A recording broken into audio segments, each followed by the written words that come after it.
Okay. We should be good now. Am I coming in through fine? Sorry about that.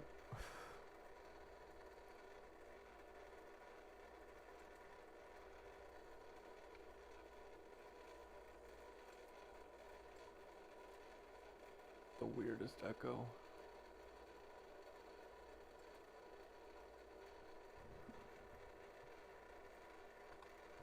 Yep, I've definitely got the echo. Where is the second audio coming from?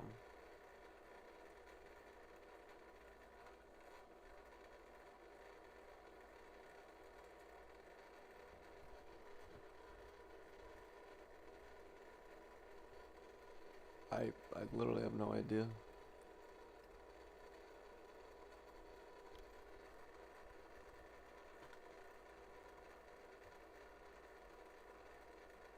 This is really freaking me out.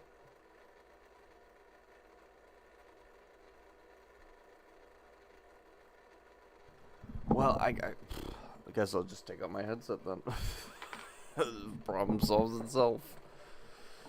Anyways, welcome everyone to the Art is Only an Opinion podcast.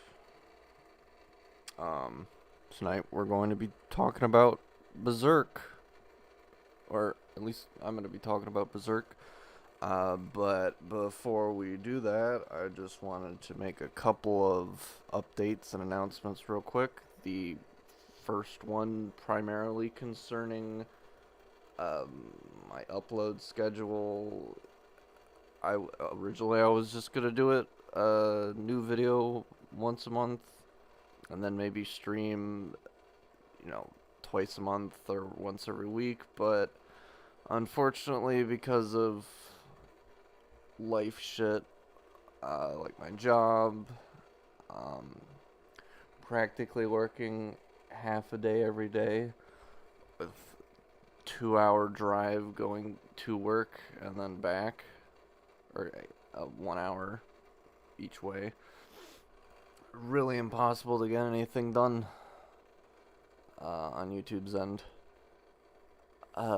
Just put simply, I guess doing this sort of thing is the ideal plan until I get the worst of my work-related shit out of the way. So, as far as projects go, I still have plans to get part 2 of the pedophiles out. I honestly just, it's going to be more of, hey, here's everything I had for it originally, but I'm mostly primarily going to cover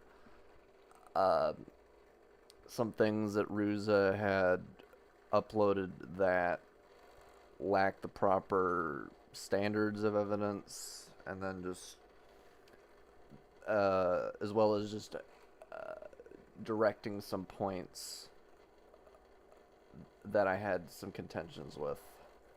But other than that, that should be it. So without further ado, let's finally get into Berserk. So, for those of you who don't know, Berserk was a manga series made by Kentaro Miura back in 1989. It consists of 383 chapters. If you are to exclude chapter 83 and chapter 99.5, is chapter 83 was made by Kentaro Miura to be uncanonical, or is no longer canonical, very shortly after he released it on Young Animal Comics. And it was just simply the point being he felt he was giving away too much information at one point. That's the brunt of it. And then chapter 99.5 is just simply a Berserk prototype, which is, hey, it was something that he made when while he was in college, and it was basically a template for what Berserk would become I would say for the most part, uh, what he originally envisioned to what it would eventually transition to with Black Swordsman. Basically, for the most part, was consistent. I think the major changes were just some slight tweaks to Guts' personality, and he completely gutted his backstory, basically, aside from the simple basic, I hate demons, and that he was basically marked for sacrifice. But other than that, uh, there was really no greater narrative towards it. And then the other thing being the sort of female companion that they had. It was him, Puck, and some girl. Was actually the design that Miura would later go on to use for Griffith, who I guess you could consider to be the main antagonist. Although, you know, Berserk's story isn't just simply Guts versus Griffith. It's Guts versus Guts. That's really the main, compelling element to Berserk, is that it's Guts' inner struggle, his fight between his personal vengeance he wants to enact against Griffith, and his relationship with Casca. That's, he's trying to weigh these things between himself constantly and making decisions that really inform the narrative. The biggest driving element of Berserk is the concept of causality, which in a weird sense gives me a sort of strong sense of kind of what the Force has become in Star Wars, where it's not just simply some magical energy field. It's this thing happens because the plot demands it. Now, that's not to say within the context of Berserk that everything that happens in it is like, oh, well, this is preordained to happen. Like, even the God Hand, which are essentially the demonic kings, I know one of them says, well, we can't anticipate everything. We're not gods after all. Even though they're pretty much almost nothing short of being gods.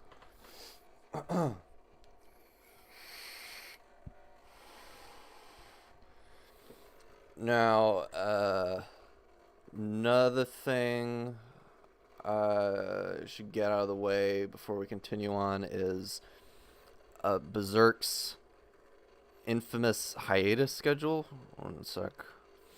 So, if you were to look at this chart here real quick, I don't know if this is like too difficult for you guys to see, but essentially this is the order of release, order of releases for every single chapter within a bi-monthly scale.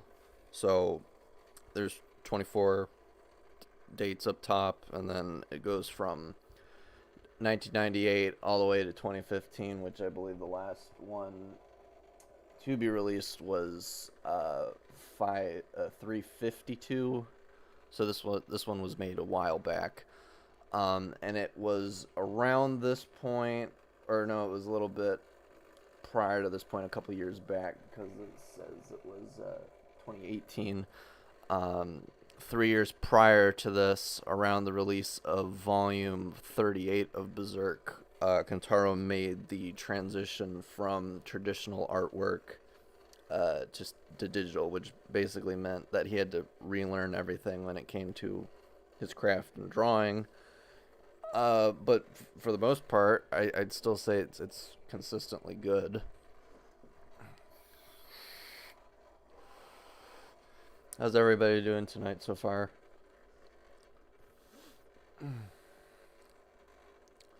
Sorry about that awkward start again.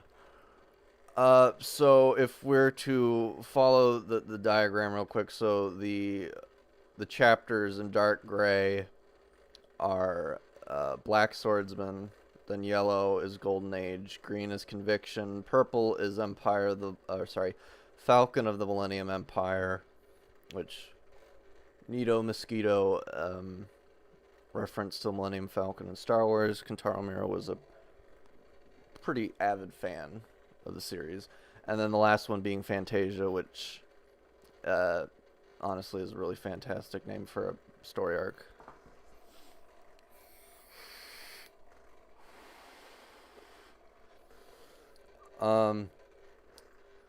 But was it in 2021 of May, Kentaro Miura had unfortunately passed due to complications with a heart-related surgery and passed away. And it wasn't until this month that Kouji Mori, Moji. Yeah, it is a lot of purple. There is a lot of chapters in that arc. What was it? Give me 1 sec. I'm so awkward with this.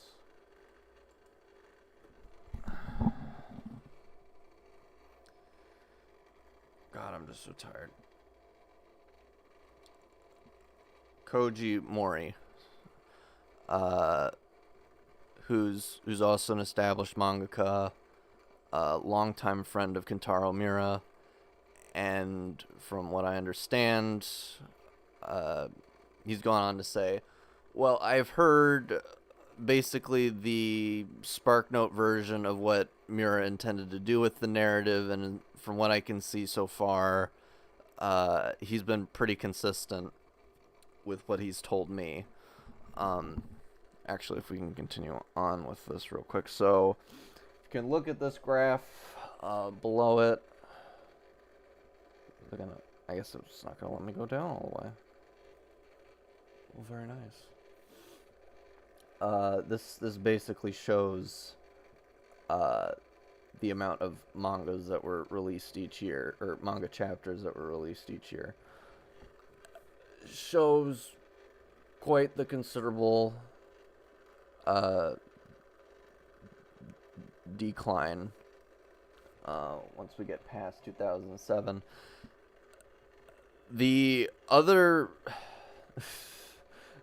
sort of significant announcement that Kouji had said in regards to his continuation of his friend's work was they're going to release so the 2 new chapters have released this month, and then he said in July they're going to release the last 4 before they're ending the Fantasia arc, and then he said that they're going to release 2 chapters every month.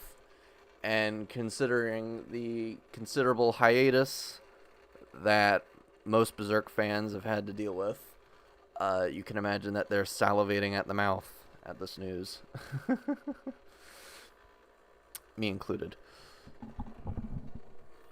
So, I guess now that we've gotten that sort of basic stuff about Berserk out of the way, I guess I should talk briefly real quick about the main leads, which are Griffith, Guts, and Casca.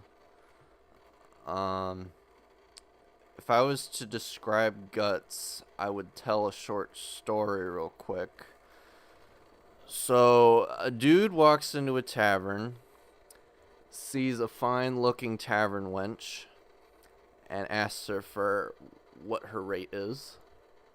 And she tells him it's 6 gold coins.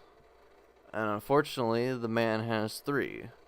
So, defeated, he makes his way to the bar and meets another gentleman who, coincidentally, is in the same state of affairs.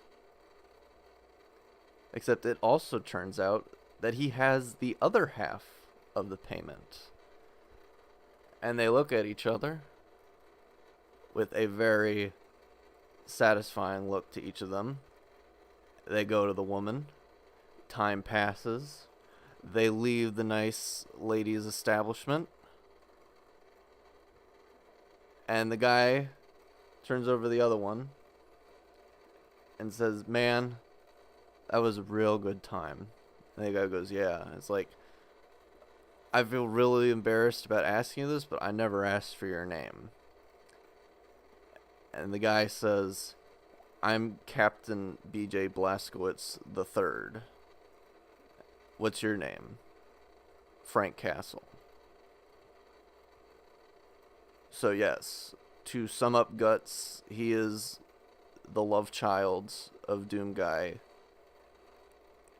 and the Punisher. Now, if I was to go over Griffith, basically, I would say he is relatively considered one of the most highly rated, manga antagonists, just overall. I've looked up videos in the past, just like examples of people who cite these are good instances of well written and interesting antagonists. And aside from what was it, Johann Liebert from Monster, Griffith is, also consistently mentioned contender. The thing with Johann is he's Japan's equivalent to the Joker, who's essentially a chaotic, nihilistic, the only way that any of us are equal is through death, essentially. Like, this dude is so bad that the next foundation of the Nazi party wanted to make Johann their next Führer, basically. I would say Griffith is Japan's Darth Vader. Just simply because of how popular he is, how well known he is, not just, the East, but also the West. There's certain level of, I guess you could say, tragedy to his character. But, the big distinguishment thing here is Griffith likes to put on a lot of different airs. We can get to this when I talk about the various arcs in the story, but Griffith pretends to be, well, he looks and acts like a character out of, like a Greek epic story, essentially, or just a fairy tale character. He's, the stereotypical good-looking guy, and, but the way that he's designed is he has very androgynous features, like, it's supposed to be just another layer to the sort of mystique of his character, and just the way that his mind works. It's just kind of, unfortunately, after the Golden Age arc, I wasn't really as interested in his character. Some of it being for oh, really? I didn't know that. Good to know. That, well, it's just, the funny thing is about Golden Age is I just feel like Griffith's a lot of things. He's a great tactician. He's very charismatic. He's he's good at playing the political game. But honestly, I don't really think he's a good leader. And it's the simple fact of he doesn't really handle defeat well, nor does he really learn from it. all that much. And I know a big point that people like to make when they're trying to deconstruct Griffith's character is when Guts is trying to leave the Band of the Hawk, and Griffith's like, no, I'm not going to let you. And then they have their fight, and, you know, Guts wins and he leaves. And he doesn't really take it that well. And a whole lot of bad shit happens because of that. And it's an incredibly small thing, but it's a buildup of different things. And it's the funny thing just about Golden Age, it's a repetition or like a coming a full circle, because Guts starts off as, you know, this child that literally fell out of, you know, his mom, because she was hung on some tree, and the only reason he came out was because of gravity. And a band of mercenaries found him, and he was taken in by their leader's, I guess you could say, love interest, and was raised into the life as a swordsman. Lost his mom at the age of 3 to the plague. His father figure, Gambino, hated him, blamed him for his death, or sorry, for his girlfriend's death, because the men had said this kid's cursed because he was literally born from a corpse. That's sort of the story that the men tell to each other as to why Shisu named him Guts.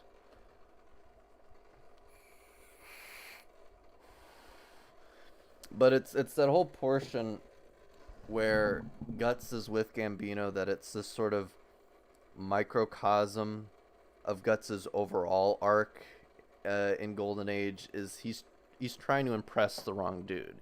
He's trying to make his father figure proud by getting him money, getting him to like him by doing this shit, and he doesn't even pay him any mind. You know, he comes in and he's like, hey, Gambino, I got the bonus for killing the general. And he's like, yeah, great, go get some meat for my bitch. Doesn't really give a fuck about him. And I'd say, you know, and then just one night, Gambino comes in drunk and tells Guts some stuff. He basically tells him that he blames him for Shisu's death, tries to kill Guts, and then Guts ends up killing him in self-defense. And then the rest of the men show up, and they think that he tried to kill Gambino. They run him out of the camp. He gets shot in the shoulder with an arrow, falls down a ravine, and the guys think that he's dead. You know, dude can't catch a break. And I apply this same sort of logic to Griffith. Is, you know, Guts spends this time between that moment and until the point where he meets Griffith for the first time, just wandering around from battlefield to battlefield to just make money for just to survive. There's no plan, there's no purpose for it. It's just he's like an animal of sorts who's just trying to make it from one day to the next. It's not really any way to live. And, you know, Griffith takes notice of his talents and asks him to join. But the funny prior moment to this, from what I understand from the context of the manga, is prior to this battle where Guts would meet Griffith for the first time.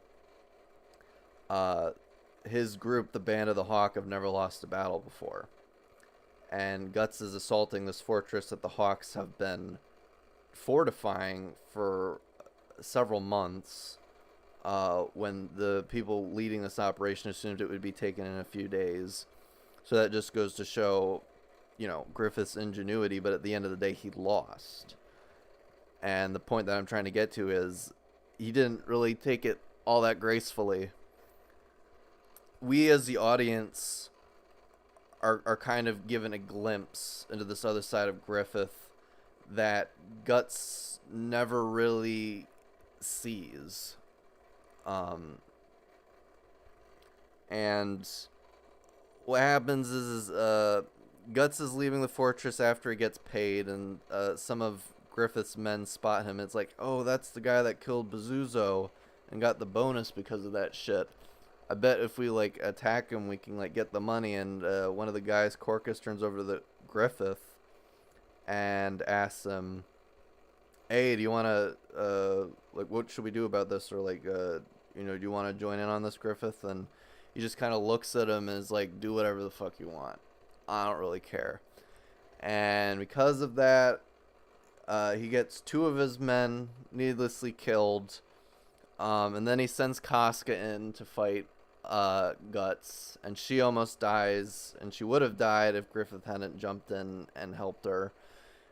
And it's just this, the end result here is it's very revealing of just this sort of bitter attitude that he has. And I'm just kind of surprised that, when I look up videos just like discussing Griffith, I even watched a video just analyzing Griffith as a villain, that they don't really mention the fact that Griffith seemed extremely bitter about the fact that he lost despite holding the fort much longer than what was intended. And so they meet for the first time. Guts fights him. He gets stabbed right below the shoulder region, and that's where like a major artery is, and he would have died if Griffith hadn't decided at the last moment to save Guts. And then we see the happy, chippy, cheery side of Griffith, like he's found this toy that he's wanted. He's found the thing that he thought he never would have wanted, but wanted anyways. It's really interesting just why I just don't see people talk about it. And that's just kind of honestly why I don't think Griffiths is a good leader. He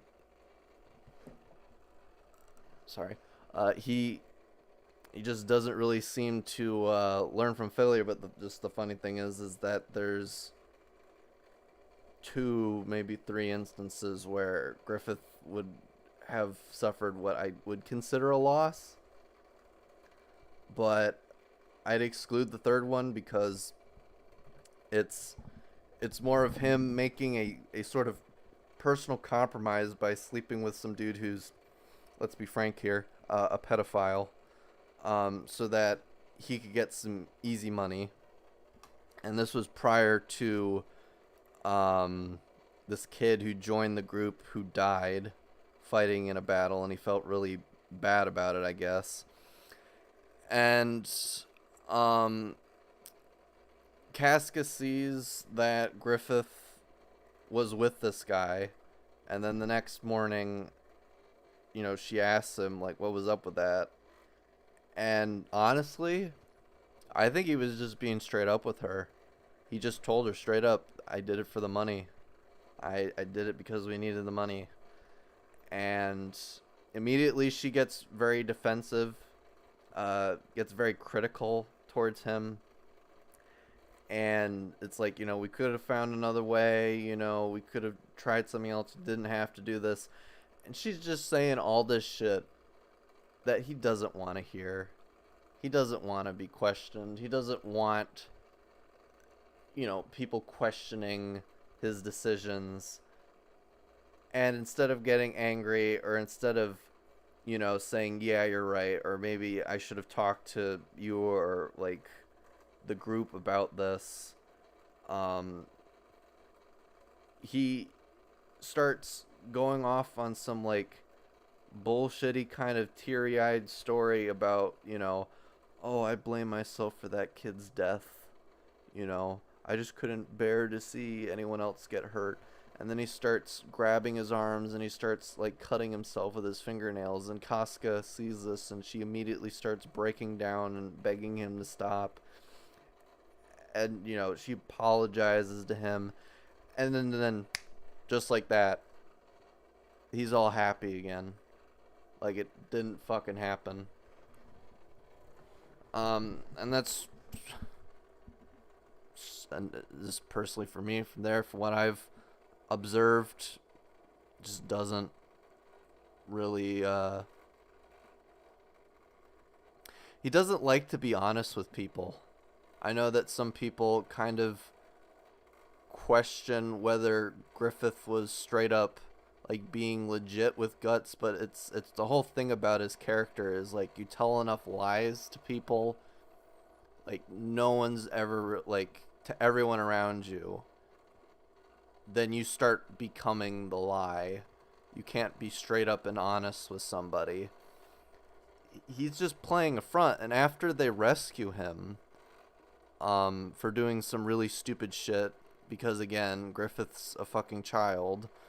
I mean, there's literally an instance in the lost chapter of Berserk, chapter 83, where he literally meets the god of the Berserk universe, the idea of evil, and he says, and like this god entity asks Griffith, he's like, you're the chosen one, I manipulated history and several different bloodlines so that you could exist and so that we could have this conversation. And then Griffith's like for the first time in his life, he's humbled by the existence of somebody or something else.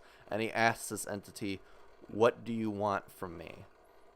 And the idea of evil tells him, do as thou will, chosen one, for good or for ill. He is basically being given the green light by God himself. Not God as in like God who made man. No, this was a God that was created by the desires of mankind to basically explain all or like blame for why all this horrible shit is happening. Why they live these miserable short existences. And they unknowingly created this entity.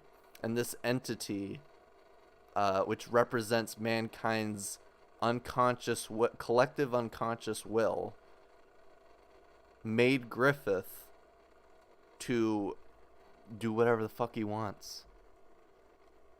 And what does Griffith ask from this god? I want wings. Literally the most childish thing a person can ever ask for. You know? You could have anything. It's like, well, no, I want wings. I want the thing that no other human being has. I want to be able to fly. I want to soar higher. I want to be above everything. And how can I do that? I need wings. But yeah. And then just to move on to Casca real quick. She's just another poor victim caught in a lie. She thinks that she understands Griffith. She sees them as this man who has great ambitions, but just deep down, when he's put in a corner, he's really sad. He's really scared. You know. He's a very sensitive soul, and this is just more information that Guts is being told through exposition, and then after they rescue Griffith.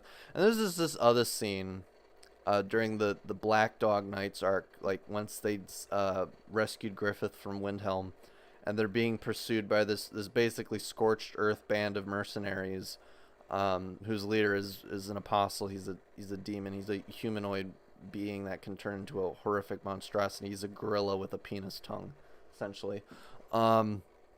Guts goes charging in to fight this guy, and there's this panel of Griffith smiling. Now, you could interpret this as Griffith is admiring Guts as just like as who he is.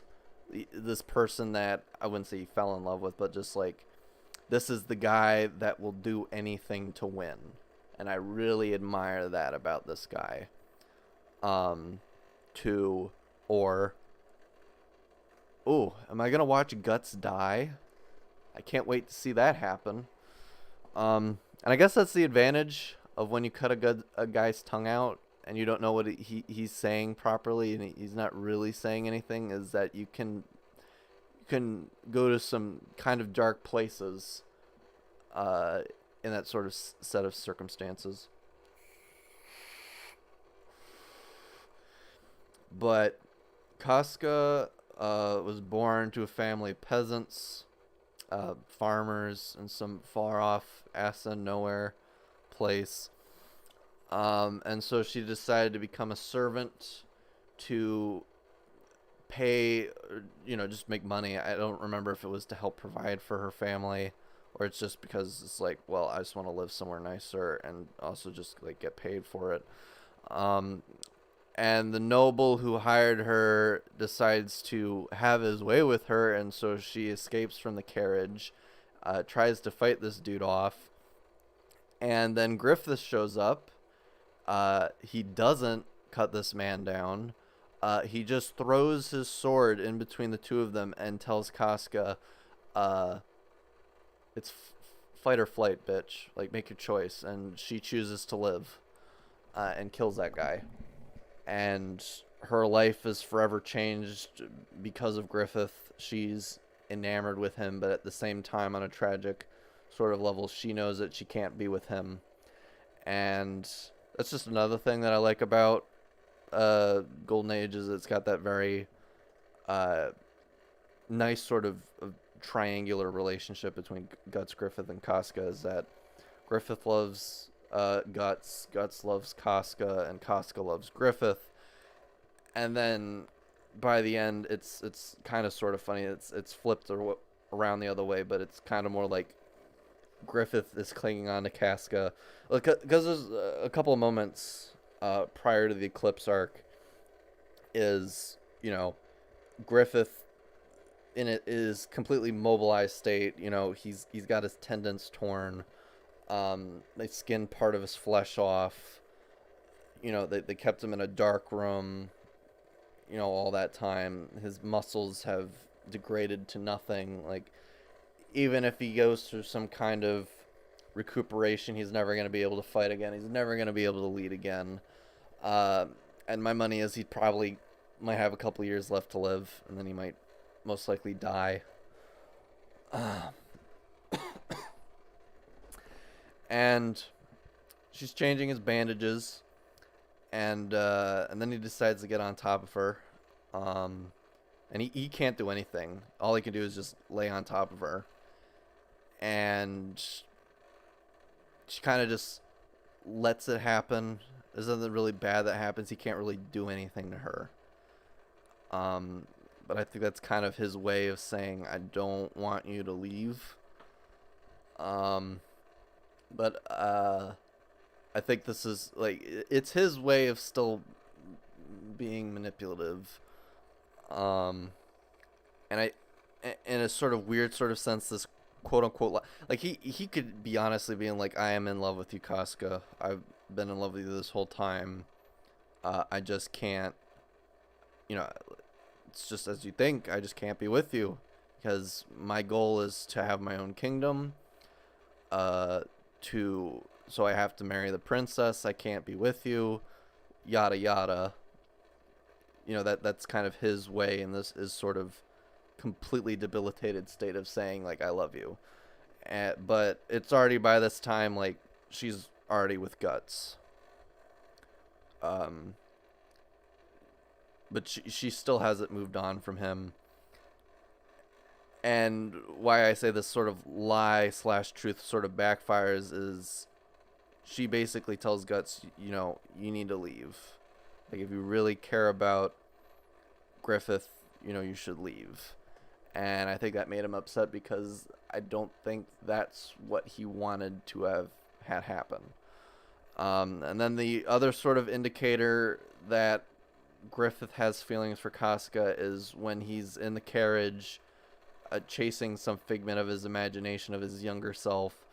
he hits a rock, he gets flown into the river, and then he passes out, and he has like a dream in some alternate world where, you know, he never goes through with his dream to have his own kingdom. He decides to settle down and just live an ordinary life.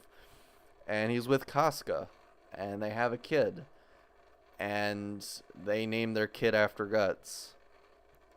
Now it could just be just simply that Griffith just doesn't know that many women personally, much less like any women that he'd actually like, or it's just that he has feelings for Casca, and if there was any woman that he'd want to be with if he chose to live an ordinary life, it would be someone like Casca or Casca herself.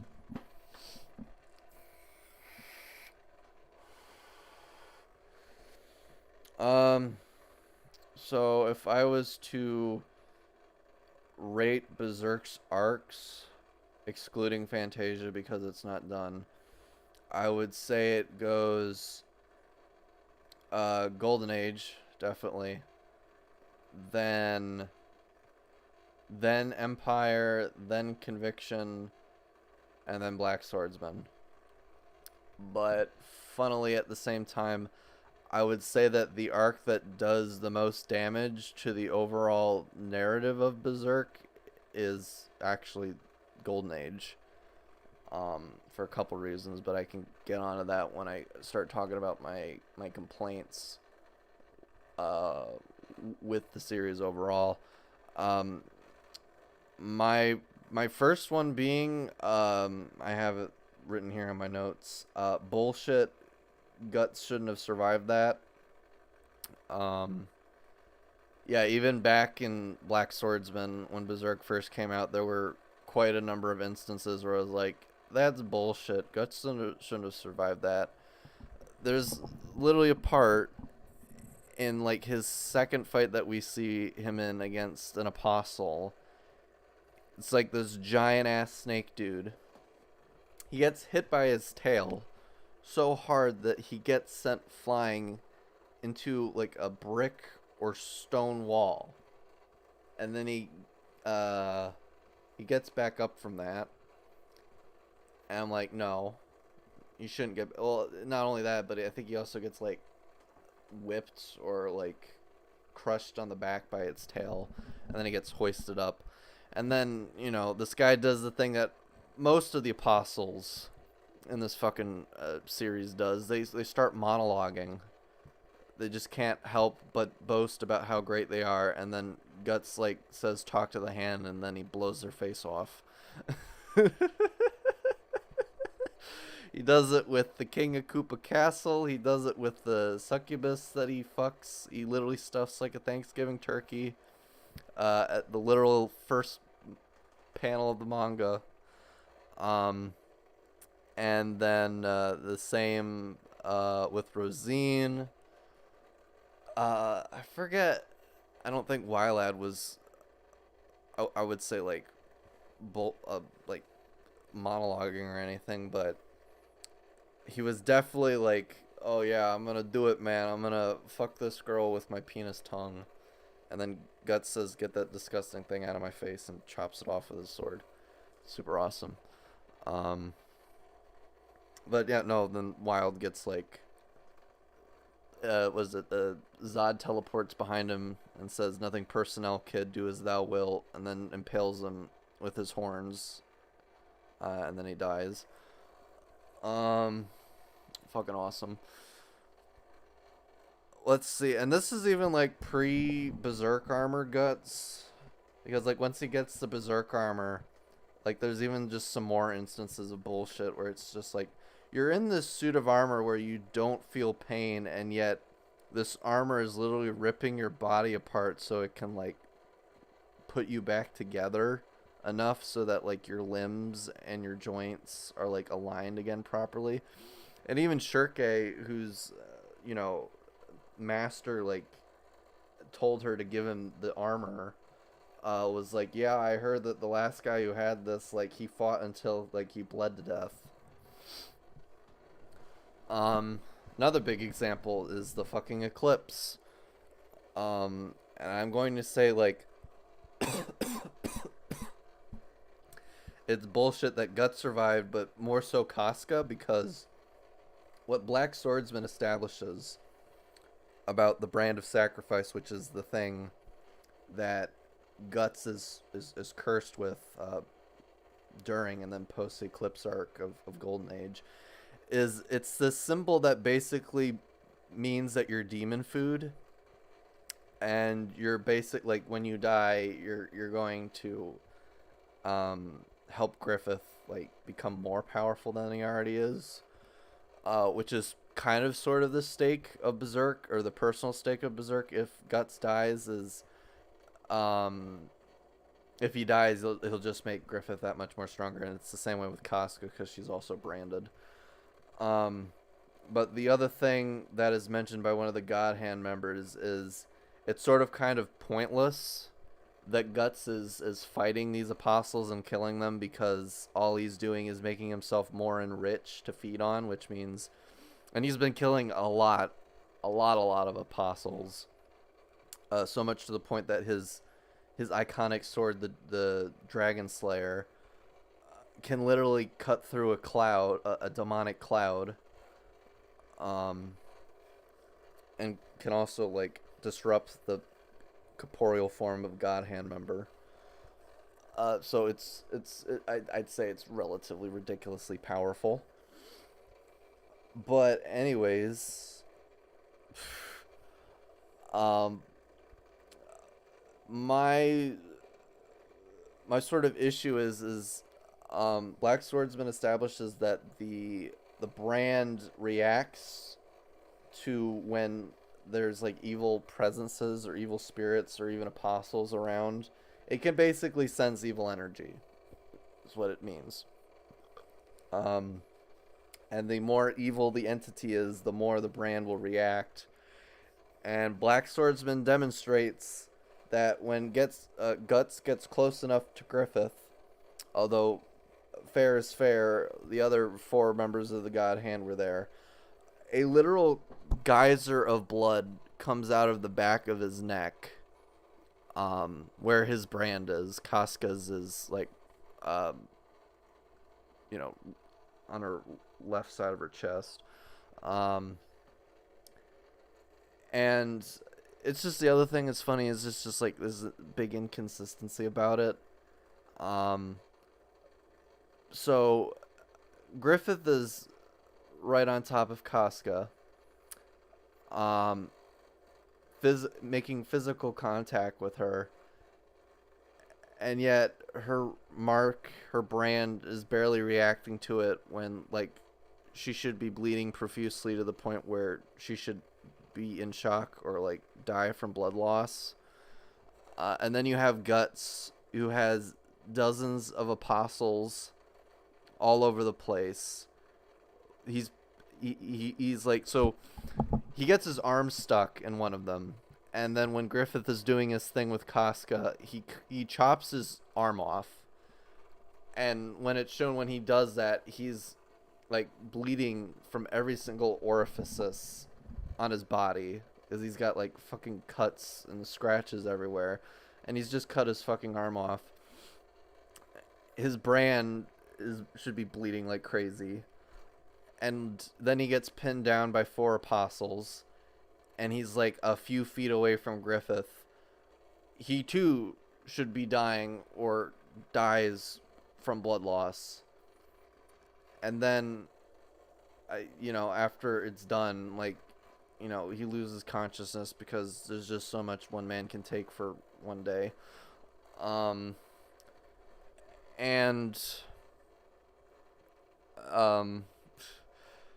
No, he's not dead. He's out of it for a couple days. I don't really think that would be any cause for any like muscle degradation. I guess it's just, so that's just like kind of one of the few instances where it's just like Guts has got some pretty thick plot armor, and I guess you could say the sort of head canon reason I have is like the explanation I gave before, is that since Guts has been killing apostles, he has this sort of somewhat superhuman durability to him, where he can not necessarily just like brush it off, but not die instantly by getting hit by the force of a truck going 60 miles per hour or a smart car going 100 miles an hour, some shit like that. Because remember, it's not the fall that kills you, it's the massive trauma that results shortly after impact. I don't care how much adrenaline you are on. I don't care how much hate and rage is in your body. You're not getting back up from that.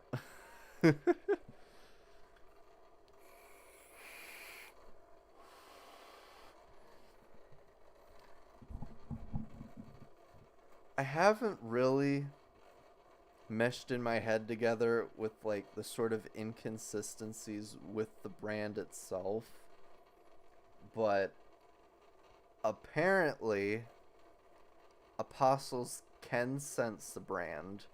I don't I know that people, whenever they talk about the eclipse and about how awful it is, because no matter what you would do in that situation, you're fucked. If you run away, you're fucked. If you try to hide, you're fucked. If you try to kill Griffith before he sacrifices everybody, including you, Guts will just kill you.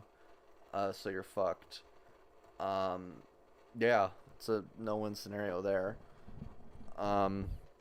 But I do know for a fact that during Fantasia, when Rickert goes to Falconia, one of Griffith's captains are like, "Oh yeah, you're one of the Hawk's feathers," which is supposed to be an allegory for you were supposed to die, or you were one of the people who were supposed to die to help our master ascend, essentially, in a sort of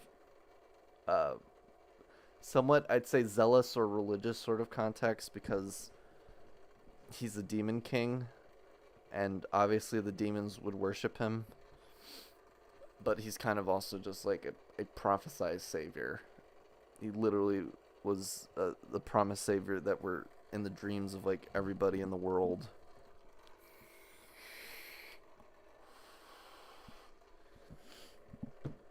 So this captain can tell that Rickert isn't branded.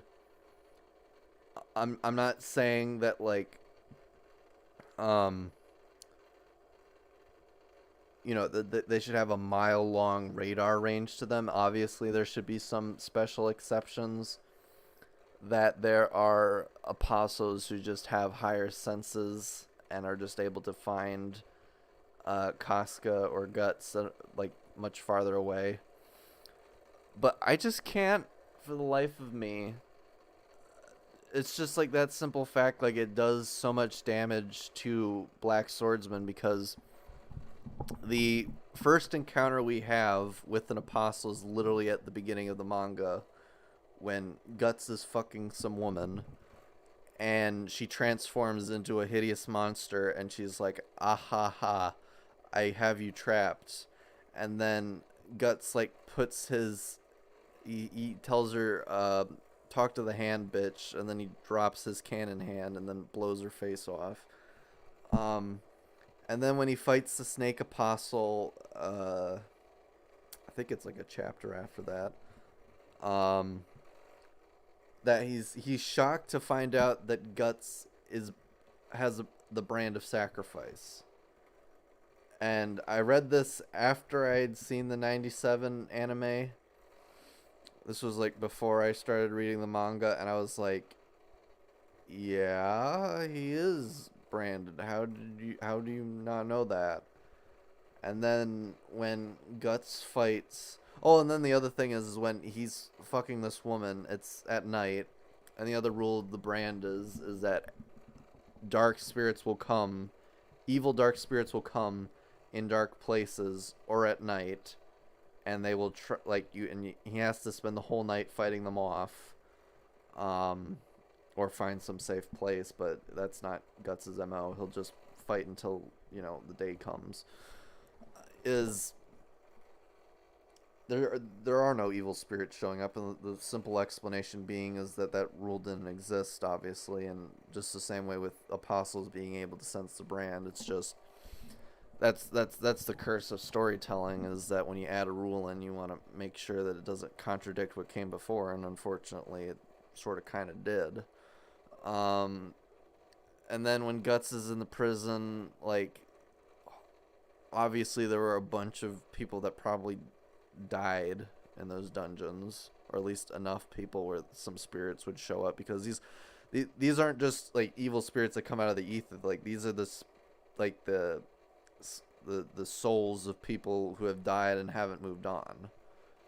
Um, and I guess you could say my only explanation for that is that the demon fetus shows up, and I guess you could say it wards off the demons. That's literally my only explanation for that. And I only give it that exception because even its motivations are sort of contradictory, because it like does stuff where it'll fuck with Guts, just to like piss him off or freak him out. It'll show up in his nightmares. He literally it literally shows up in like his campfire and summons like a bunch of dead fire ghost children that he starts hacking to pieces, like he's fucking Jason. And and then like sometime later he like tells him, oh yeah, Casca's in danger. And now we move on to like my other problem is just, so apparently, like, if there are enough freaked out people, and this is just like a very specific instance, this is during the conviction arc. You should probably know at the moment I'm talking about. It's like when all hell starts to break loose. And so, from what the explanation is, because the the conviction arc establishes is that you can have the brand of sacrifice, but also be an apostle. And in the case of this very sort of special apostle, it's just simply because he had nothing to sacrifice, because he was basically nobody. Nobody loved him. Nobody hated him. People were afraid of him, and so he hid in a hole, and that hole is where people started to dump dead bodies in or whatever. And then eventually a Bailet, which is basically the thing that under extenuating circumstances will summon the God Hand and be like, look, you can sacrifice that which is closest to you, remove your, and they literally come to you when you're at your most emotionally vulnerable, distraught, and be like, we could take these bad feelings away and we can turn you into what is essentially like an immortal or like longer life spanning creature, with like you still have like a humanoid form, but in the case of like most apostles, is they're like these freakish goblin like things, like goblin mongoloid monstrosities. And all we want from you is you to sacrifice what is closest to you and kill them, and I guess assumedly maybe eat them. And you know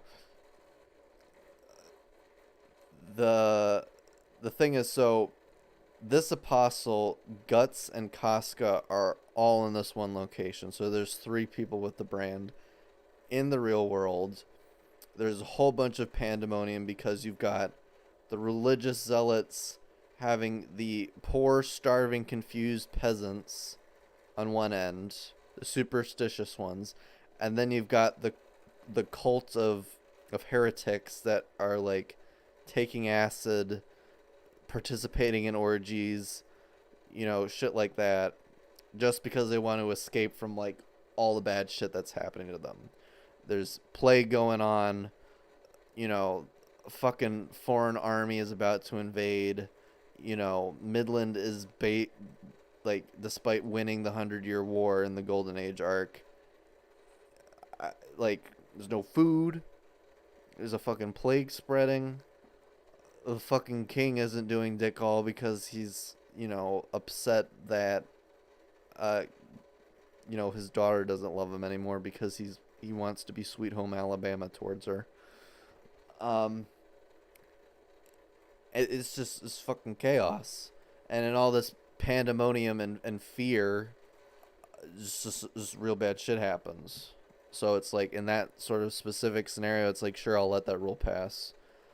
I just expect more crazy shit to happen because when Guts and Casca start traveling together, like I'd expect more frequent or more just like overall just worse encounters of them having to deal with evil spirits and shit like that. But no, before they meet Shirke, it doesn't really seem like it's a noticeable difference. And then on top of that, Firenze and Serpico and Isidoro meet up with Guts after their, brief escapades together at the Tower of Conviction, literally fending themselves from being absorbed into some demonic blob. And, it makes things easier for Guts to not have to worry too much about protecting Casca, because during this time she's like basically a rabid animal, who's the only thing that's intact about her mind is her maternal instincts. But now we need to get into the bullshit about Casca, and that's like the story is like, guys, Casca's in danger. Will Guts be able to get to her in time? And in quite a number of instances, it's no, he doesn't.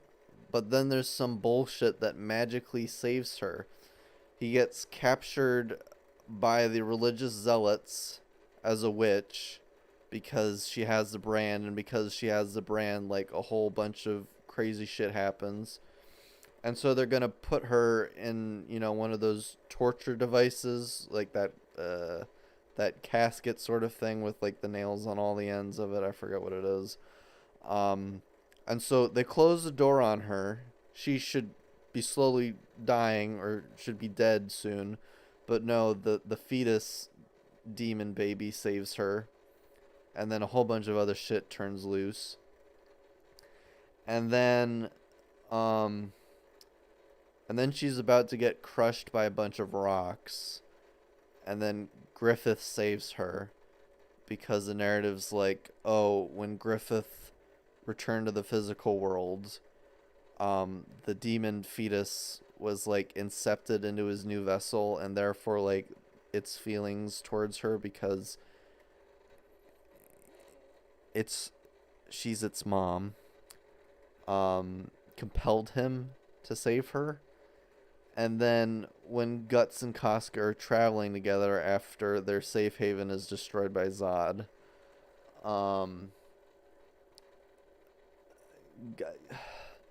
Guts gets separated from her because she's like trying to escape, because she doesn't like him, because she's got a dislike towards men because of shit that happened to her during the eclipse. And she gets caught by a couple of dudes, and these dudes want to have their way with her, and Guts is trying to find her. And then when he does end up finding Casca, she had killed them by pulling out one of their swords and then just like cutting them down. And it's like, okay, great. So the narrative basically decides when she has like an unconscious memorization of her life as a mercenary and not.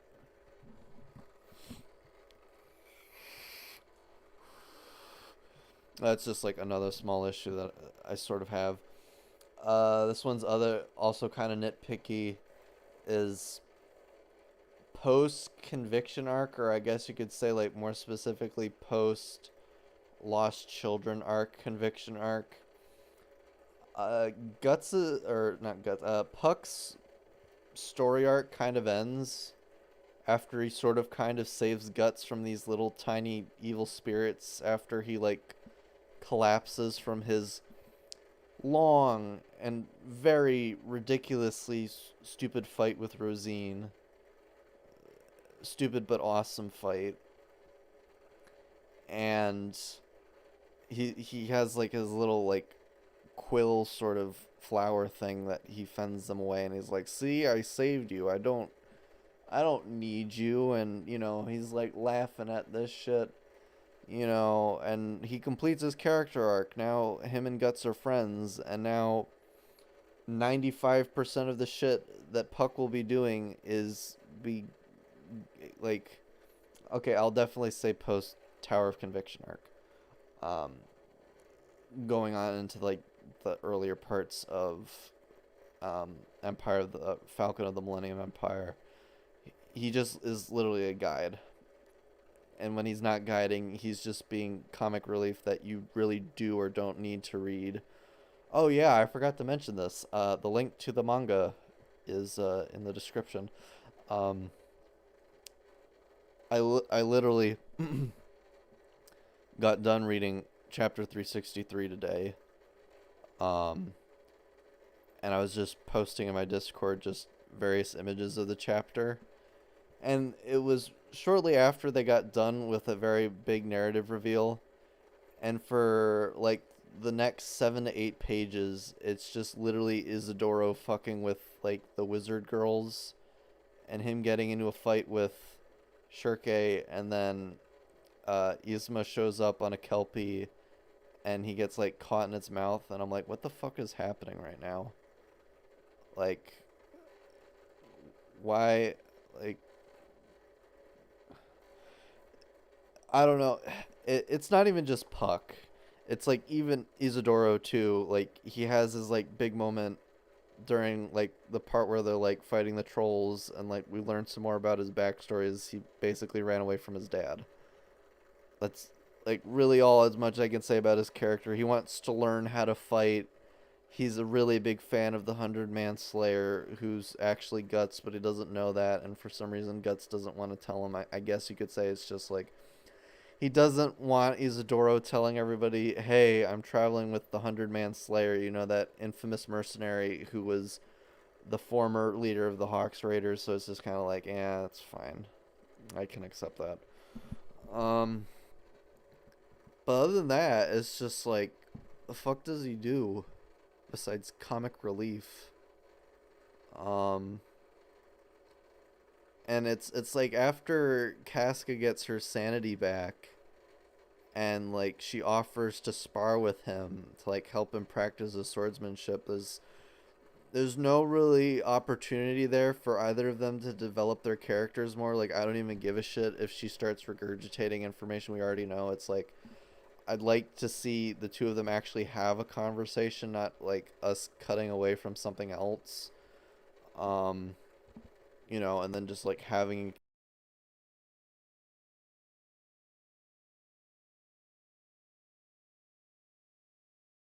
is in that state, but she doesn't really have a clear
Hello?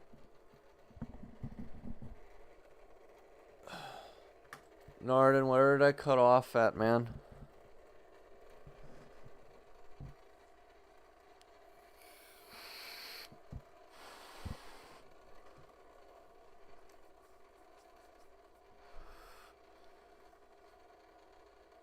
But yeah, no, it's like Guts gets this warning from Skull Knight that shit's about to get real. I'm gonna assume it's like a sixth of a minute delay. So I'll just basically say, and this, I can't believe I'm still tangenting about Puck just being comic relief. There's just so much. Okay. So Casca is sparring Isidoro, and I guess Miura just doesn't decide to have this opportunity to give some more dialogue and conversation between the two of them. I don't really give a shit if it was stuff that we already knew about Casca and her experiences with Guts, but it's like nice of the two of them just like have a conversation, exchange information, maybe have him help her get up to speed to what was going on because she doesn't have a clear picture of what's happening. You know, I like to have more time with Casca because, you know, she came back. I think it was like chapter 355. 355 to 356. I forget which. And just from what I've seen so far, there really hasn't been that. It's just she's been kept. Besides Firenze and then like her brief exchange with like Isidoro and then even Shirkei, she's like, I want to talk to Guts again, even though like I literally had a PTSD attack the last time. And then she mentions judo, and then she has another panic attack, and then Guts gets super upsetty spaghetti and then walks away. Because obviously like him being around is doing her no favors. Even though it literally had nothing to do with him, it was being there. It was just the fact that she mentioned judo. I don't know why he can't just explain to her slowly and carefully like what was happening, or just, I don't know, Shirkei and Firenze like spending a good chunk of their time just like nooking their way through Casca's psyche and the spirit world because they can, or the astral world because they can do that. Shirkei was able to do that with Guts when he got taken over by the Berserk armor the first time. No idea why they can't like help her like process this in a mental sort of way. Maybe at the same time, have Shirkei use a sort of like telepath. Oh, well, I guess I think the telepathy is only one way though. You know, have Guts kind of help explain to her while at the same time like helping her process this information. Anything that could be done, but in 363, it's just for the most part like fucking comic relief. I'm like, why the fuck are we seeing this? Why is there time being like spent putting into this? Is this like a troll? Is this like a joke? I think this is like the only chapter of Berserk that I was genuinely frustrated with, which is disappointing because this is the last one before we get to like the last chapter that Miura made. Or it was unfinished, but for the most part he finished it. But you know, like the main issue that Guts is dealing with is the words that Skull Knight tells them back during, I'd say halfway through the Falcon of the Millennium Empire arc, where he's like, you know, you're gonna go on this journey, you're gonna help this woman Casca, but the end result might be like what she wants might not be the same thing that you want at the end of the day. So just be prepared for that. And the funny thing is that like after Casca like has her freak out moment and Guts is on the cliffside just like doing what he's doing. He's swinging his big old sword. Skull Knight shows up, and he's like, you've reached the end of your journey, but like, it's not always about the destination, brah. And it's funny because it's like, I don't know what you're talking about. Like, nothing terrible happened. He's kind of in denial about the whole situation. He's trying to process the fact. It's like, it's gonna be fine. Casca's strong. She's gonna get through this. Whatever the fuck.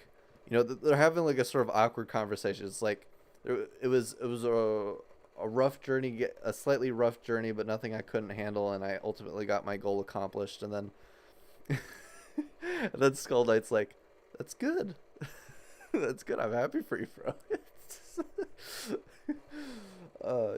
He's just like trying to ease Guts into like the worst situation possible, where it's just like, "That's good, man. I'm happy for you," even though it's probably gonna end horribly, because this is Berserk.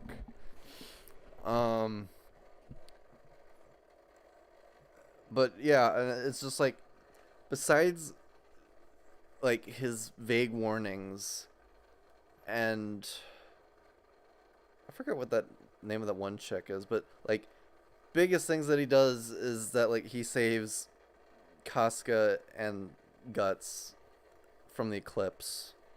And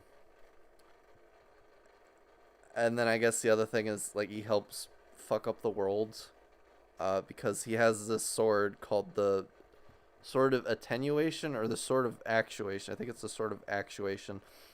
It's like, he takes his sword, he sticks it down his throat, and then he pulls it out, and it's made out of all the Beyblades he's collected from the apostles that he's killed. And now the thing about Skull Knight is he's kind of like following the lines of causality, or he's like, he has some sort of sense that like these things are going to happen, or there's a strong possibility that these things can happen. So much to the point that he gives Guts a vague prophecy that shit's about to get real, after Guts leaves the Band of the Hawk. And I'm thinking to myself, why don't you just like stay by Guts closely? Like, I don't really think they ever explain what Skull Knight was doing between that 1 year gap after they meet and then when he goes back to help the Band of the Hawk. And it's just like, you follow Guts, and then when nobody's looking, you just slowly stick your sword into Griffith's chest, and then you leave. But the reason why is because then we don't have a story. So yeah.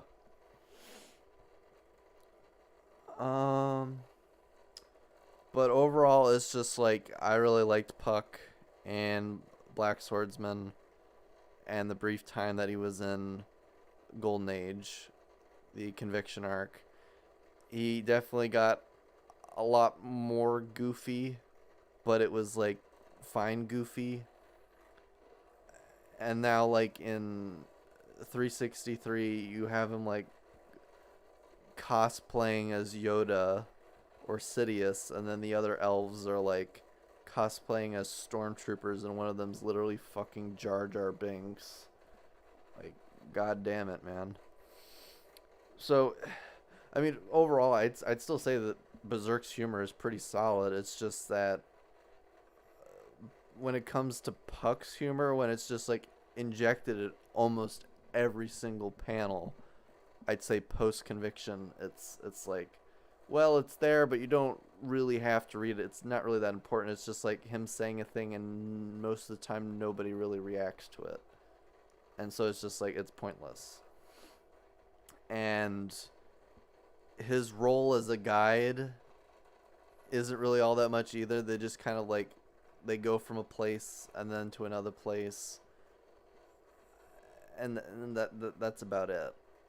It's like they go from the woods areas to a mountain pass to another forest and then to a town, and then to a cave, and then back to the forest, and then to a beach, to a city, and then to a fucking boat.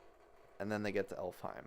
Or, well, they get on the boat, and then they go to an island that's all Lovecraft and shit. And then they get back on the boat, and then they get to fucking Elfheim. That's, like, 2 big arcs summed up.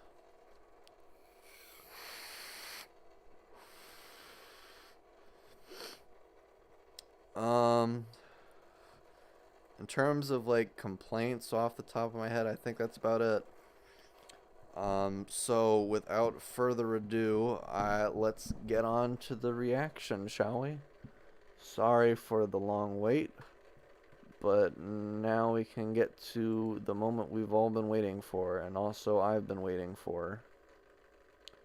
Actually, let me change over to this. So, Norden, maybe you can answer this for me, or you can just, like, comment it if you're not listening to this.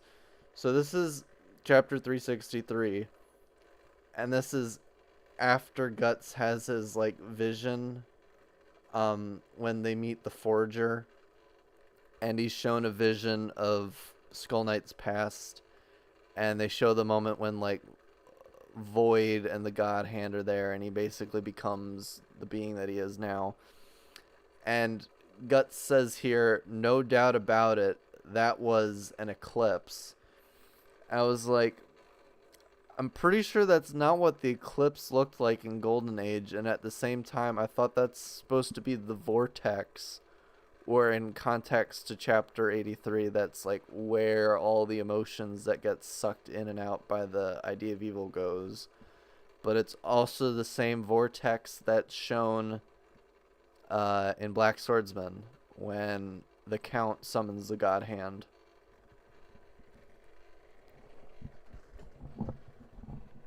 But yeah, how are you guys able to see this fine enough?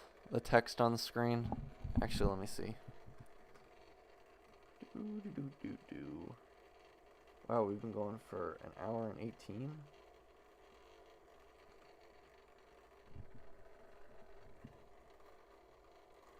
Yeah, no, that's fine.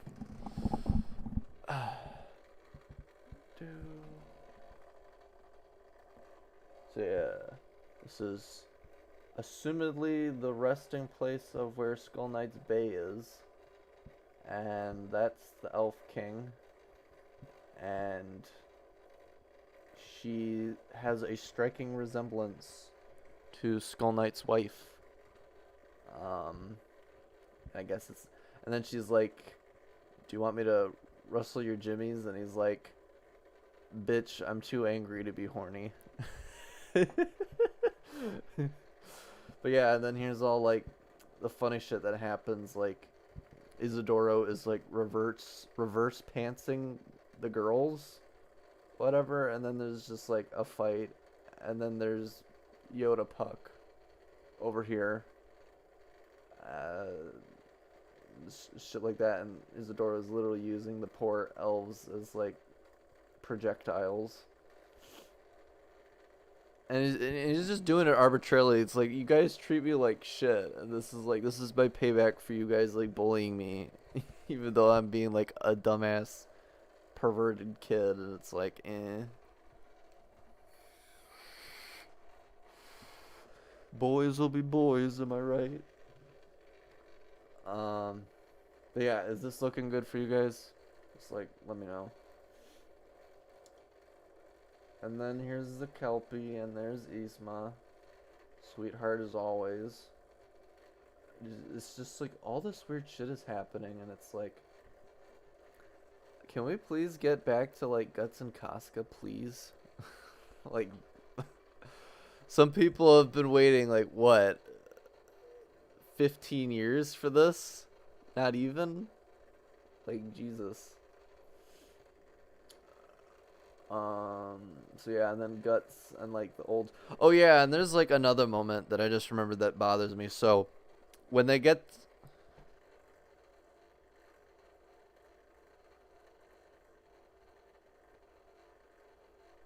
Oh, that wasn't the same thing though in the conviction arc. It was just more like we're bringing one of our own into the physical world. So when Guts and the others make it to Elfheim, and they meet the gurus of the island, it's a Kelpie, Jordan. Um, so when they get to Elfheim, Guts and the others meet the gurus, like these all powerful, sort of all knowing kind of old fucks or whatever, and then um Danan, who's just cosplaying as a witch just to kind of like, I guess as a disguise, but just kind of like, oh, I'm actually the king. So, whatever. Um they know who Guts is. They know his relationship with Griffith, and yet they ask him, "Hey, why did the Hawk of Darkness um fuck up the world?" Or why did the King of Longing fuck up the world or whatever? And he's like, well, because he wants his kingdom. I was like, how the fuck do you guys not know this? Like, how did you not pull that this was his motivation? Like, if you knew that they were friends, it means that you guys must have been watching as far back as, like, Golden Age. Like, seriously? I don't know. Maybe it was just, like, a small thing. And so yeah, Guts is swinging a sword, and he's like, this place is cringy and lame, I guess. And then he thinks about Griffith because he lives rent free in his head, and then here's the Moonlight Boy with his little tiny boy penis. Alright, so that was chapter 363 of Berserk, and now we are going to get to 364. Yay! I need a drink after this.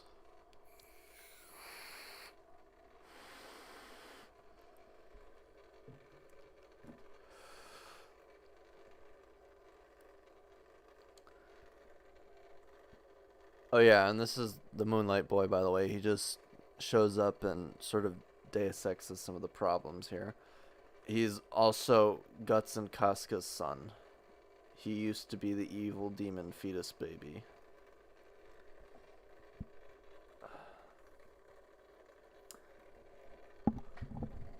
So, yeah. Oi, stop. It's like, oi, stop tugging my fucking cape. And so he comes back in, they're all here, and then the boy is here, and the kid's back. Picked him up outside. You picked him up? There he is. Oh yeah, now Puck's back to normal. That's good. I saw you on my island. Did you swim here? He's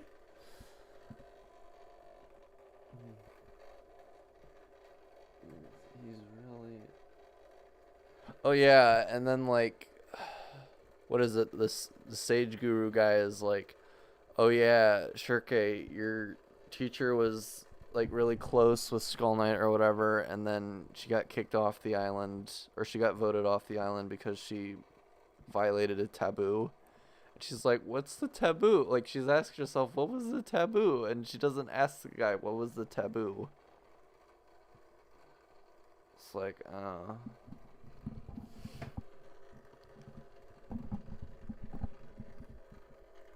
you are the Flowerstorm King, Mr. Stanon, right?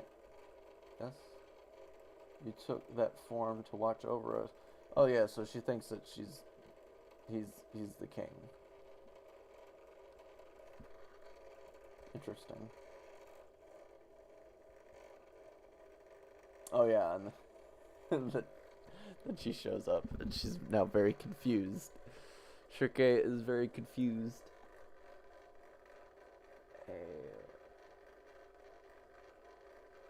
So she can't even sense who he is, I guess. That he's their kid. And that, for some reason, he's ridiculously powerful.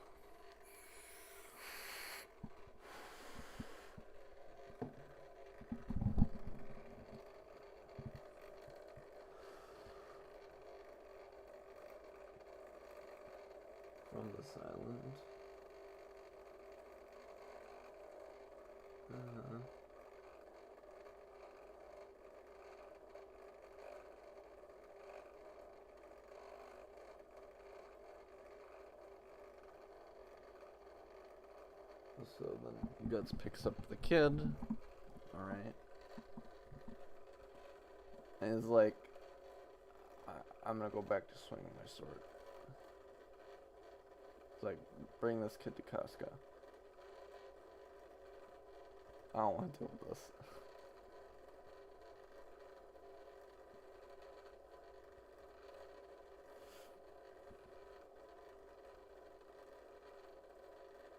Okay, so she's like, okay. Do you remember who he really is, though?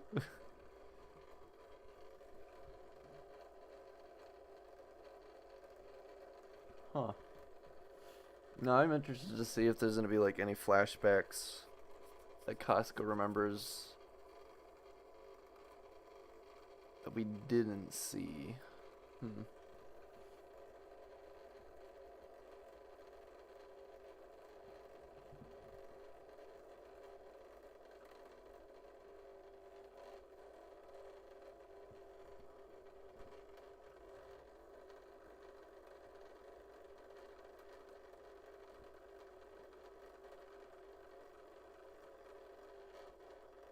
Oh, okay.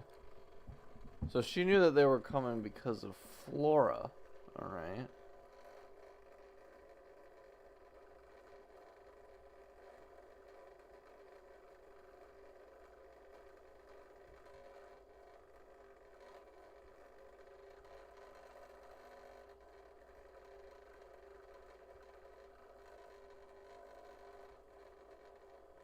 Hmm.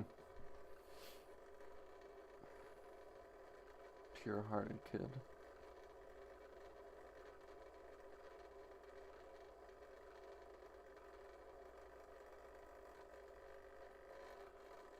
Oh, okay. So he's a good one.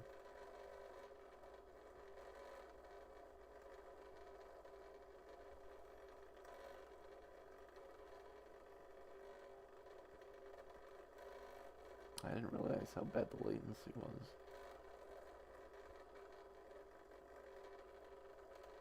Actually, I'm gonna kind of mute this here.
So I guess Isadora was just training.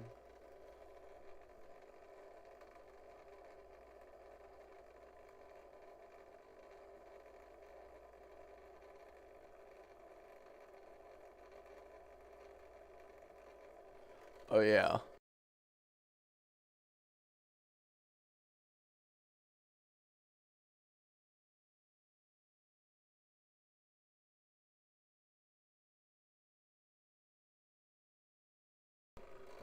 Oh, Jesus. I love my computer.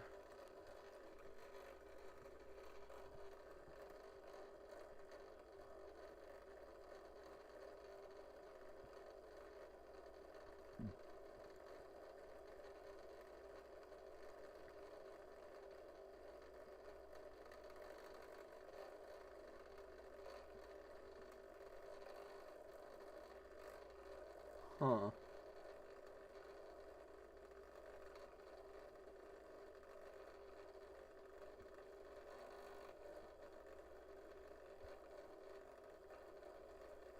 Interesting.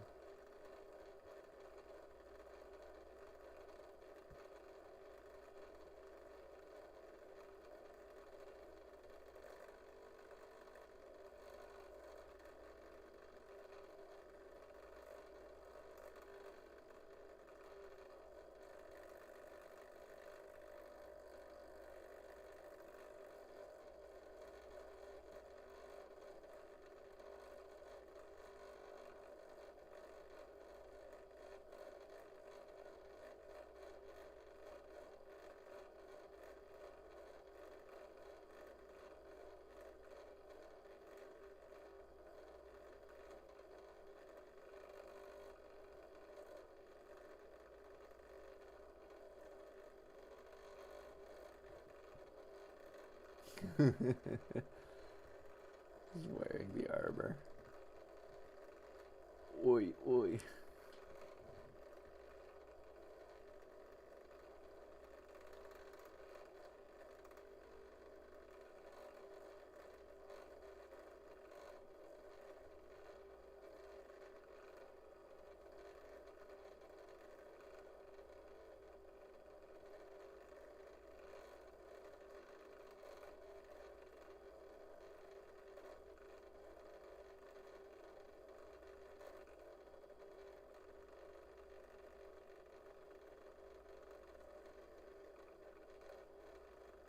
Oh, wow.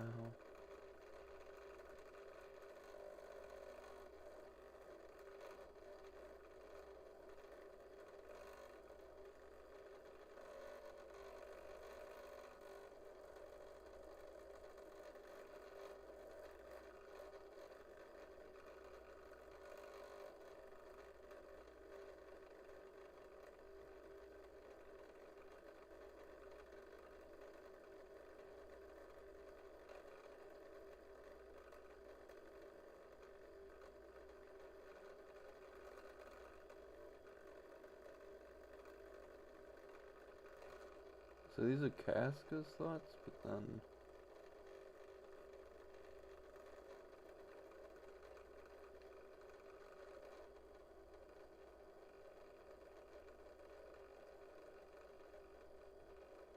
Huh. Well, shit.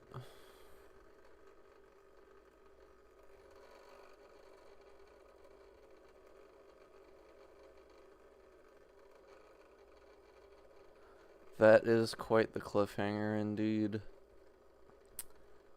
That is not good at all.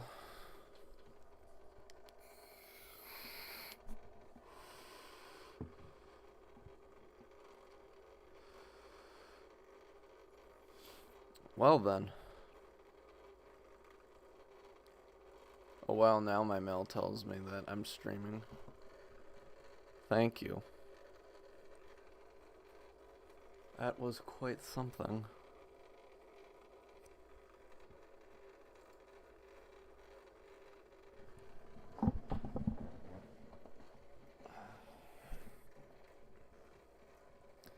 So Casca was thinking that,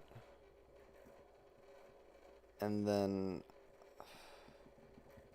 that wasn't drawn as a thought bubble.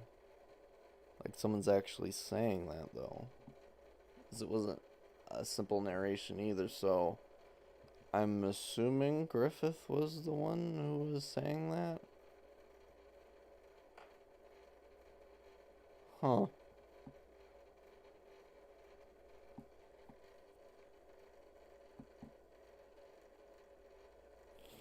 Damn.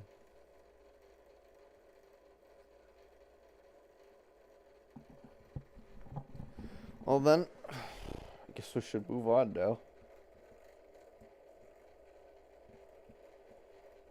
Dun dun dun.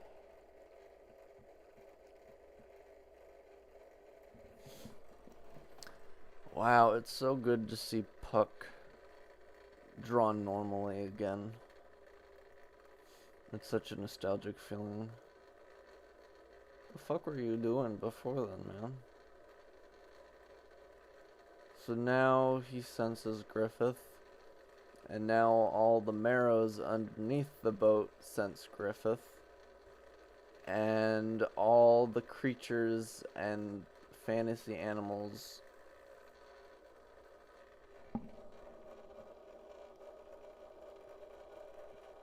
fearsome being. So then we go back to where we were here, with Casca leaving the house. This is like, ooh. And there's Griffith. Oh no. No, no, no.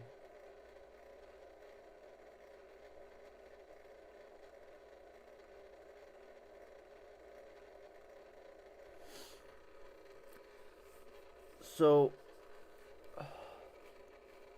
her memories regarding the sea god come back, the trolls in the cave, and then the terrified people at the Tower of Conviction, and the eclipse.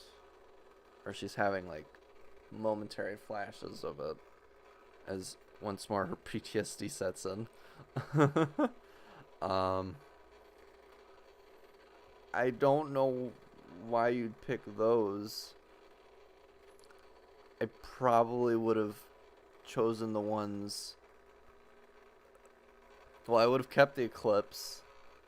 Definitely kept the Tower of Conviction. I probably would have said that the last banger is that Guts assaulted her. Or no, this is a nice cherry on top, is that Griffith assaulted her. You can save that one for later. You can keep the Tower of Conviction. I don't know why the trolls and the sea god are there. I honestly would have just, like, picked other ones, like when she sees him at the graveyard for the Band of the Hawk, or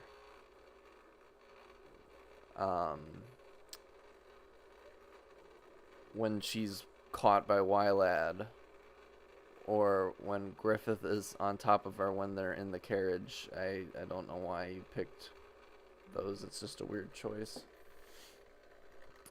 And oh no. See, this is what I'm saying before about the inconsistency with the brand. It's like it bleeds somewhat, and then when you're in the presence of someone like Griffith, it just starts spewing like a fucking geyser. And she's now in, like, overwhelming pain because of just Griffith was reborn as a being of pure evil. So, yeah, that makes sense. I just don't know why it selectively just decides to bleed, like how it was in Black Swordsman versus all the other times. And let's see. Shirke is overwhelmed by this. Casca's once again losing her frickin' marbles. Guts is getting mad. Very, very mad. And then starts charging at Griffith. Huh. I don't know how I feel about that. I don't really like that, honestly.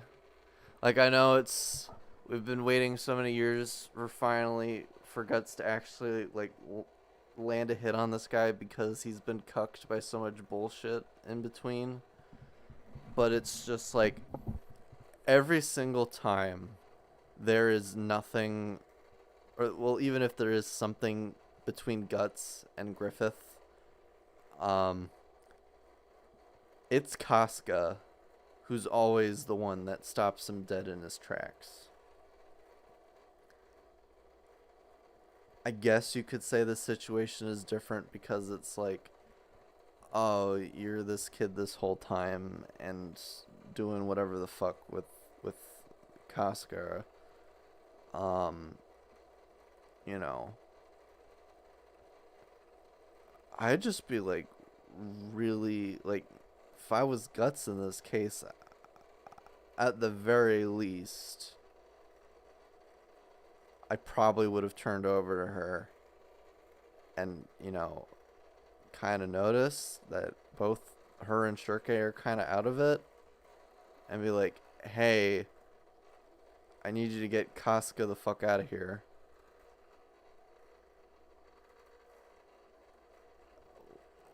Which way?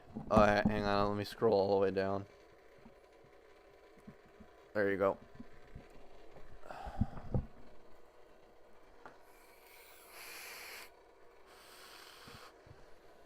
Alright, I've got like a secondary page open. I wanna pull some examples real quick. Give me a sec.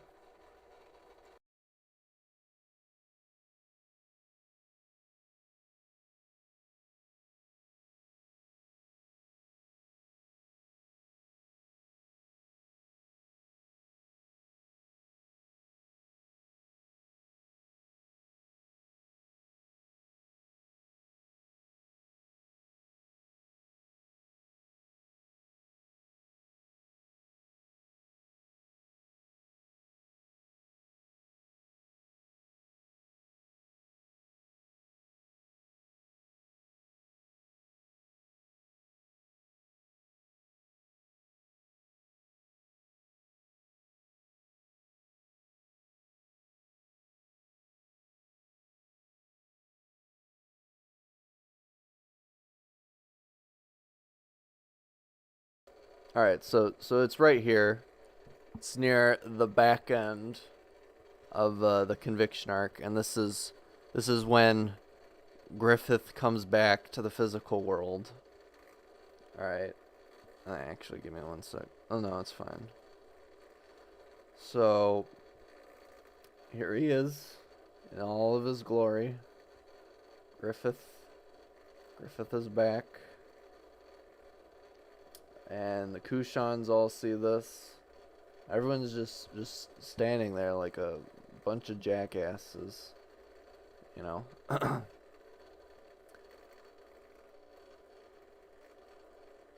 And then Zod shows up, and he's just like made his decision. It's like, well, I can't be the rogue anymore. I have to bend the knee here. And then so now we have, like, I'd say my fourth or fifth favorite panel of all time, and it's Guts seeing this. He's just filled with rage at the sight of Griffith, starts charging at him, and he hears a voice off in the distance. And whose voice is it? It's Casca. Casca stops him. Casca calms him down and, snaps him to it and tells him, I need to get her out of here. I can't be doing this right now. And now I think I want to say 180.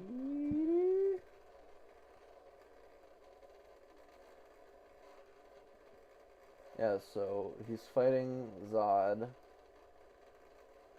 And then, yeah, now Casca shows up because she was sensing all this. And, this is like getting him like out of the fight. It's like he's literally in this sort of life or death situation fight with Zod. Zod is literally standing in his way between him and Griffith. And he stops and turns around and is like, get the fuck out of here. Get the fuck away. And now it's here. It's just like he don't give a shit about what's happening behind him. Keep in mind too, like, while this is Casca is simultaneously freaking out about this, and Guts is getting perpetually more and more pissed off about it. The Beast of Darkness is slowly creeping up, his cloak or the cape of the armor or whatever, trying to take hold of him. And it's literally through sheer willpower that Guts is holding it back and is charging in and is getting ready to fight him. I'm not saying that's like character destroying or anything. It's just like come on, dude. Like,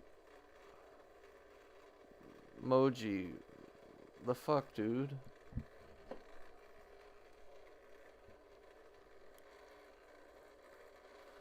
Alright.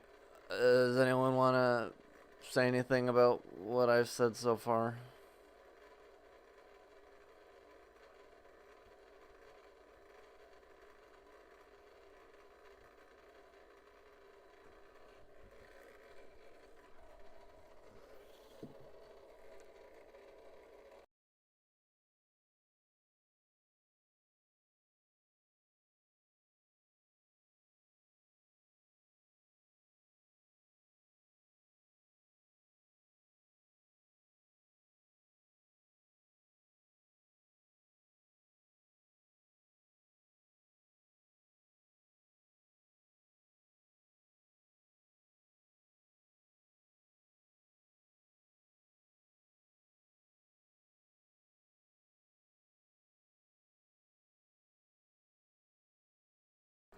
Gotta love that low fucking latency. I guess if there's nothing else, then I guess we'll just move on. Griffith! Why did you turn my girlfriend into a potato? There's a lot of emotions, Norden, but there was also a lot of emotions at the Tower of Conviction and at the graveyard of the Band of the Hawk. And yet, in both instances, Casca's presence was enough to stop him and pull him back to his senses, and at least have him say or do something reasonable along the lines of, like, I need to get her out of here or get the fuck back. And that's just, like, two big ones involving Griffith that I can think of, and it's probably the only two because this is, like, literally the third time they meet. I mean, Guts does see them as they leave the port city on their way to Elfheim, but it's like that kind of big character moment where he sees Griffith and he's just like, I'm too tired to fucking care. It's kind of sort of his way. It's just like, I'm starting to move past Griffith. He's not the center of my universe anymore. I've got more important shit to do. So he takes a slash at Griffith. Finally. Let's see if he actually does more damage than Rickert does. He fucking bitch slapped him across the face. That was so funny.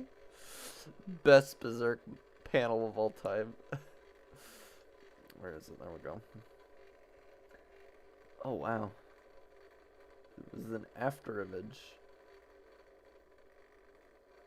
And then he goes for the head. He does what Thor couldn't do in Infinity War, guys. He went for the head. Oh,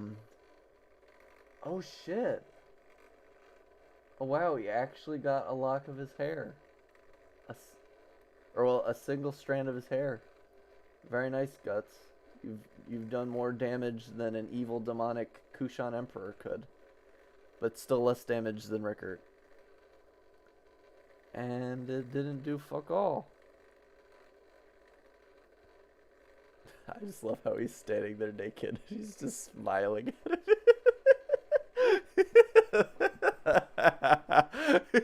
He's just like... Oh, this is so funny. Ha ha ha ha ha. Ha ha ha ha. Ha ha ha. He's just hacking and slashing. He's just not hitting nothing, man. Ha ha ha ha ha. Ha ha ha ha ha ha ha. Oh man. It's very nice. I don't know. I think Boji and his crew do a pretty good job, Norton. I think it's pretty good. It's not the best, but it's still pretty damn good.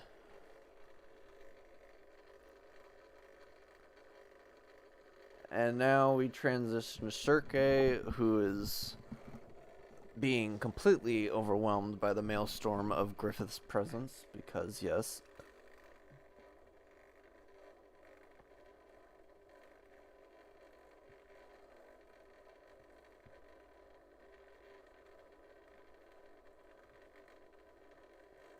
Yeah, where'd you show up from?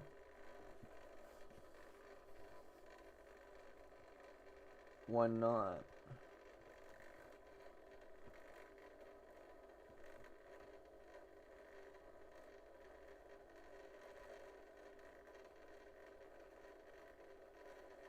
Oh wait, is he sucking up the spiritual energy? Is that what's going on? Anchoring my mind, yeah. Makes sense.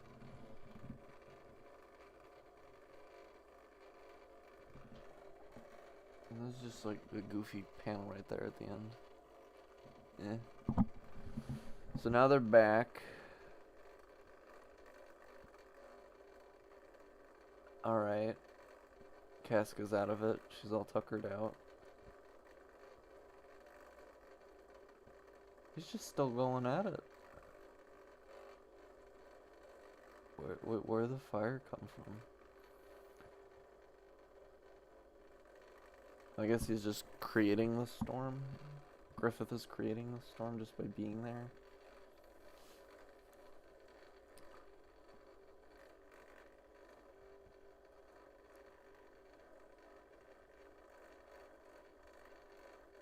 Uh-oh.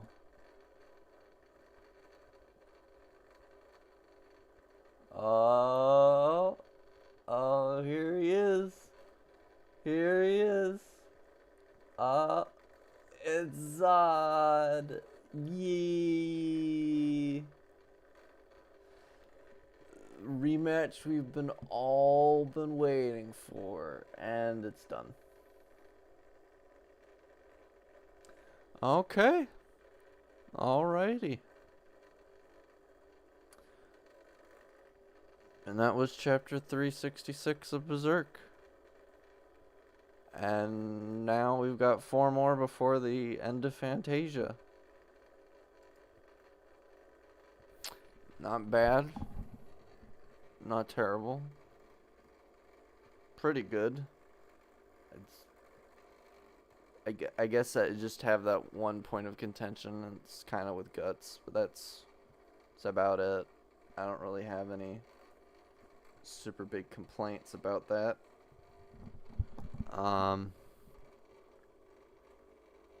So yeah, I guess next month I'll talk about the 4 new chapters. Hopefully at some point Norden, Lio, and I can talk about why Berserk is, if you like Berserk and you read Berserk, you hate women, obviously, because it's super misogynistic, right? Anyone has any questions or comments that they'd like to make before I close this off, just, let me know.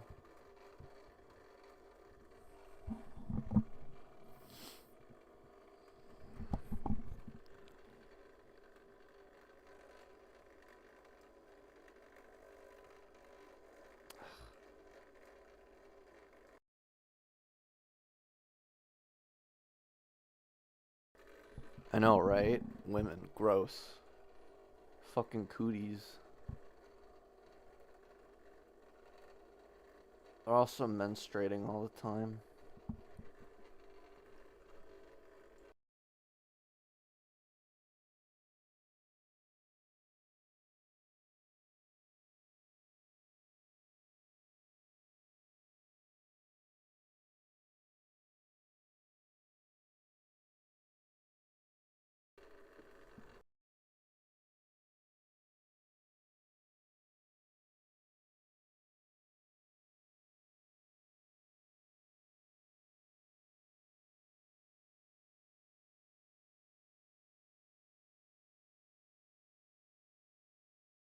Somewhat awkward getting back into paces with. But I'm glad that you guys showed up. Glad I was able to give my thoughts about Berserk. Can't wait to clip some of the first 5 or so minutes of the stream off. But yeah, I'm going straight to bed because I have work in the tomorrow. So all of y'all have a good night and take care.